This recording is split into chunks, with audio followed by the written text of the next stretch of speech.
Marami tayong mga kakwento na nakikinig.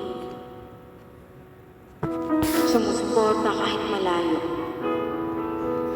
Para po sa inyo ito. Hindi bumadali ang inyong trabaho.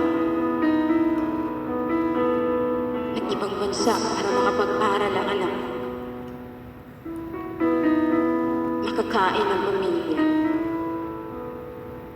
Hindi biro ang inyong ginagawa. Matanong ko lang, ilang beses na kayong umiyak? Ilang beses na kayong minsan ang sumuko? Pero hindi kayo nagpatalo.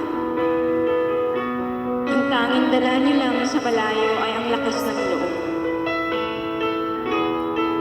Ang pamilya na inspirasyon. Ilang beses kayong sinabihan. Ilang beses kayong minura ng ibang tao. Alam kong hindi po madali. Ang hirap magtrabaho sa ibang bansa na ang pwedeng sabihin mo lang ay okay pa.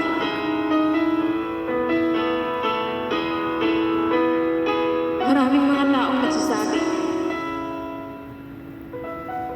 madamot ka daw. Hindi nagbibigay ng malaki.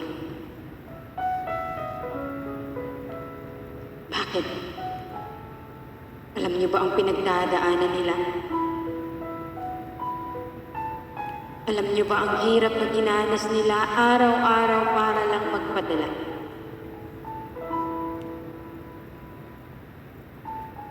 Sana bigyan po natin ng halaga ang mga taong nagpursige sa ibang bansa kahit mag-isa. Kasi hindi po madali. Isang yakap na mahigpit sa mga OFW nagpatuloy na lumalaban. Kahit nahihirapan na. At maraming salamat po. Kayo ay inspirasyon.